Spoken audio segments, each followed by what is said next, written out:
వేల మందిని ప్రొఫెషనల్స్ గా మార్చిన ఇనోమాటిక్స్ తో మీరు కూడా మీ డ్రీమ్ కెరియర్ ని ఇప్పుడే స్టార్ట్ చేయండి.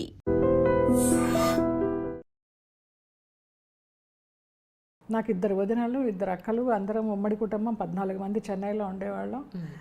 నేను షూటింగ్లకు వెళ్ళి సంపాదిస్తూ ఉండేదాన్ని, చాలా బిజీ ఉండేదాన్ని, డాన్స్ ప్రోగ్రామ్స్ చేస్తూ బిజీగా ఉండేదాన్ని. ఎప్పుడైనా వంటింట్లోకి వెళ్ళినా కూడా నువ్వెందుకు వంటింట్లోకి వస్తావు, వెళ్ళి రెస్ట్ తీసుకునేవాళ్ళు. అసలు రేపు పొద్దున ఏదైనా అవసరం వస్తుంది, అత్తవారింటికి వెళ్ళాకో లేకపోతే ఇది ఒంటరిగా ఉండిపోయి చేసుకోవాల్సి వచ్చిన సందర్భం వస్తుందని ఎవరూ ఆలోచించలేదు, నాకు అస్సలు లేదు. అది నేను ఒక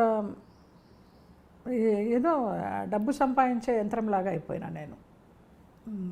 అంత ఎఫెక్షన్స్, అంత ఎథిక్స్, వాల్యూస్ అలా అంత పరిసరాల్లో నేను పెరగల.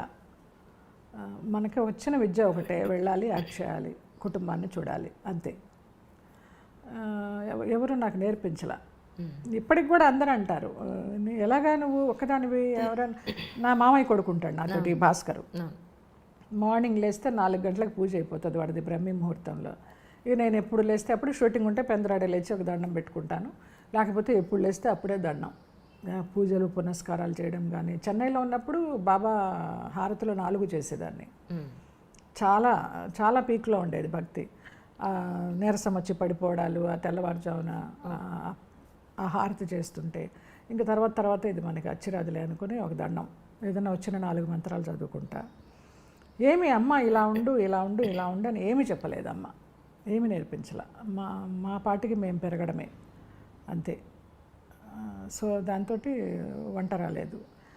చాలామంది అంటారు సన్యాసులు వంట చేసుకోరు, నిప్పు ముట్టించిన, ఏదైనా కాయగూరలు కట్ చేసిన, ఏమైనా పురుగులు అవి చేస్తాయి, అవి కూడా పాపం వాళ్ళకని అంటారు కదా. అలాగా ఒక రకంగా సన్యాసి జీవితం. ఏమీ తెలియదు నాకు.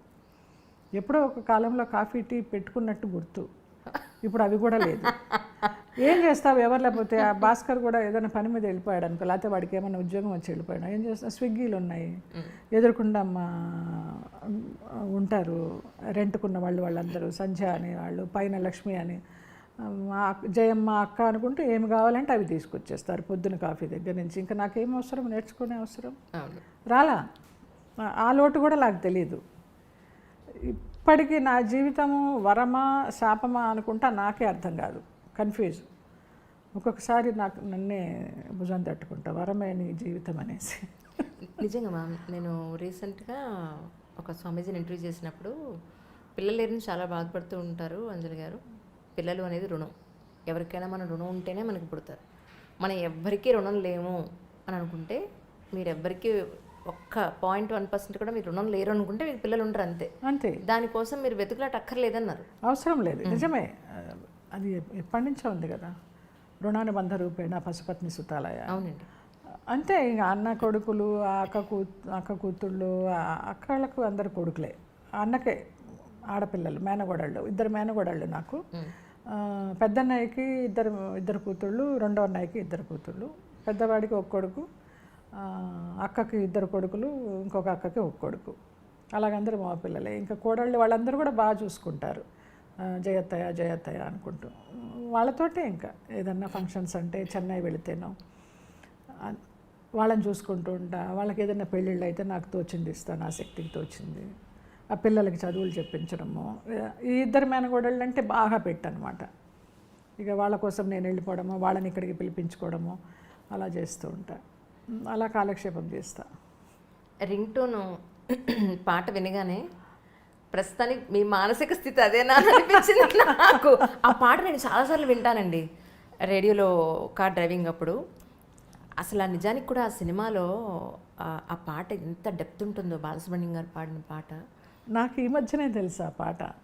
విన్న తర్వాత ఇందులో ఇదని వెంటనే ఏదో పాడుతూ తీయగలోనే సంథింగ్ జీ సరిగమపాలోనే ఎందులోనో పాడుతుంటే వాళ్ళు విని వెంటనే వింక్ మ్యూజిక్ ఓపెన్ చేసి అది వెతికి వెంటనే దాన్ని పెట్టేసుకున్నా. ఎంత బాగుందో నిజంగా.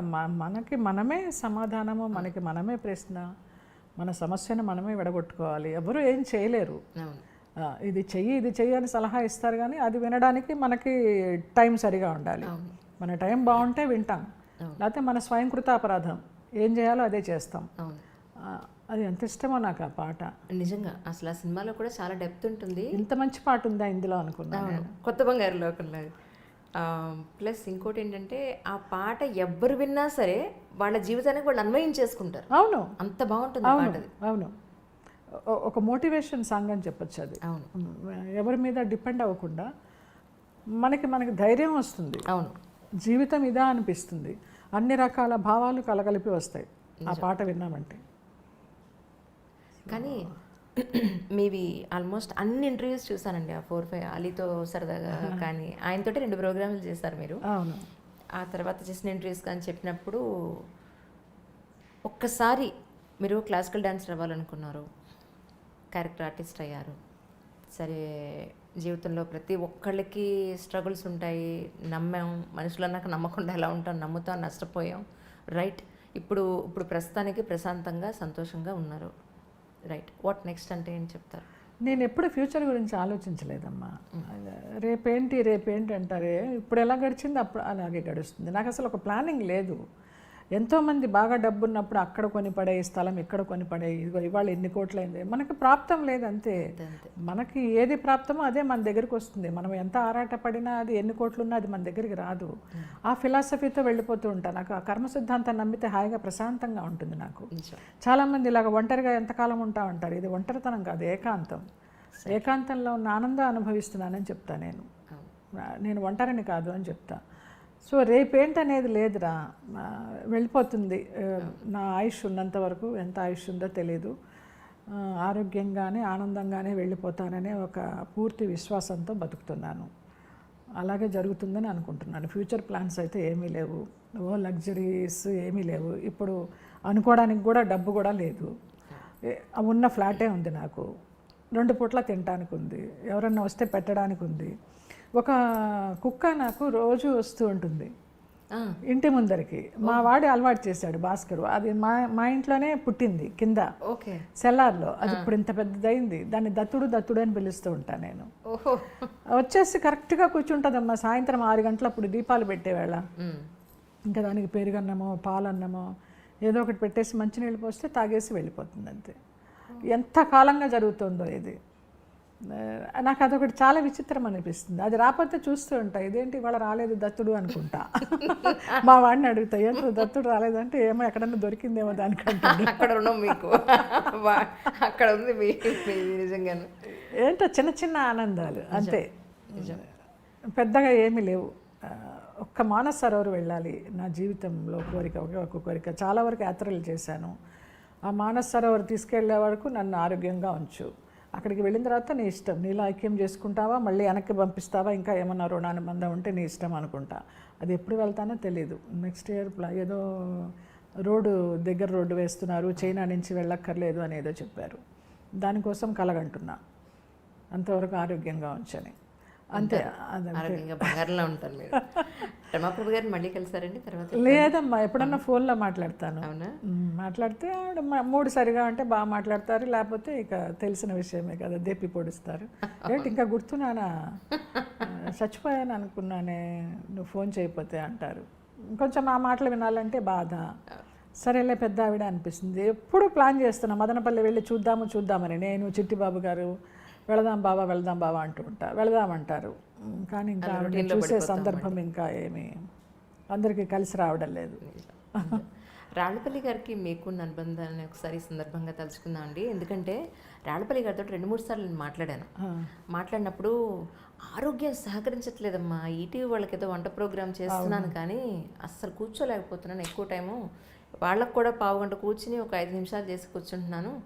ఈసారి మా జయం వచ్చినప్పుడు నేను పిలుస్తాను, మనందరం కలిసి కవర్లు చెప్పుకుందామని 2-3 సార్లు నాతో. నిజంగా వాళ్ళ ఇంటికి వెళ్ళి భోజనం చేస్తుండేదాన్ని నేను. ఈ చిట్టుబాబు గారి ఇంటికి అన్నారు, అనంత్ ఇంటికి, రాళ్ళపల్లి గారి ఇంటికి, ఆ చలపతిరావు గారు మధురానగర్లో ఉన్నప్పుడు వాళ్ళ ఇంటికి అందరం కలిసి భోజనం చేస్తూ ఉండేవాళ్ళం.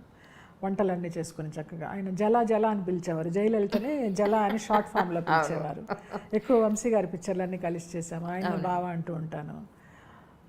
ఆ కూతురుతోటే ఆయన సగం చనిపోయినట్టే లెక్క, అలాగైపోయినారు ఆయన. మంచి ఫ్యామిలీ. భరణి గారికి కూడా గురుతుల్యులు ఆయన. అవునండి, అవును.